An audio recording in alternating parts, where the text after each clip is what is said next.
Hi வணக்கம். சுகுணா பைக்ராஜ் சேனலுக்கு அன்போடு அழைக்கிறேன். நான் உங்கள் சுகுணா. இது திருவிழாவோட எடுத்த வீடியோ தான். திருவிழாவுக்கு சமைச்ச பாத்திரங்கள் தான். இப்போ தான் விருந்தாள்கள் கிளம்பி போனதுக்கப்புறம் தான் நான் வீடியோ எடுத்து வச்சுட்டு, அதுக்கப்புறம் கிச்சனை பாத்திரம் விளக்கி கிச்சனை க்ளீன் பண்ணலாம் அப்படின்ட்டு இந்த வீடியோ எடுத்திருந்தேன். சரி, நான் என்னோடய மனதின் குரலை உங்ககிட்ட சொல்லணும். சுகுணாவின் மனதின் குரல் அப்படின்ட்டு உங்ககிட்ட பேசணுன்னு ஒரு விஷயம் பேசுகிறேன்.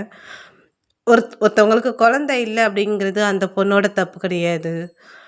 நான் என் விஷயத்தில் ட்ரீட்மெண்ட் எவ்வளவோ பண்ணேன். ட்ரீட்மெண்ட் பண்ணி எனக்கு அந்த பாக்கியம் கிடைக்கலங்கிறது என்னோட தப்பு கிடையாது. நான் ட்ரீட்மெண்ட் பண்ணி முயற்சி பண்ணி தான் நான் முடியாமல் ஒரு இடத்துல இப்போ உட்காந்துருக்கேன். எல்லாத்தையுமே இழந்திருக்கேன். நகை நான் எல்லாமே இழந்துட்டு, சரி இப்போ அதுலேருந்து வெளியே வரணும், அந்த கடன்லேருந்து வெளியே வரணும்னு தான் நான் ஒரு முயற்சி பண்ணிகிட்ருக்கேன். ஆனால் நான் எவ்வளவோ சந்தோஷமாக இருக்கலான்னு பார்த்தா, என்னோடய சந்தோஷத்தை கெடுக்க, என் நிம்மதியை கெடுக்கிறதுக்கு, என்னை ஒரு மூலையில் உட்கார வச்சு நான் அழுதா நல்லாயிருக்கும் போல் சில பேருக்கு. அந்த மாதிரி தான் இப்படி இருக்குது. பரவாயில்ல, நான் மட்டும் சோர்ந்து எந்த இடத்துலையும் உட்கார மாட்டேன். என்னால் முடிஞ்ச அளவுக்கு நான் ட்ரீட்மெண்ட் பார்த்தேன். அதோட பலன் கிடைக்கல. சரி, அமைதியாக இருப்போம் அப்படின்ட்டு அமைதியாக இருக்கேன்.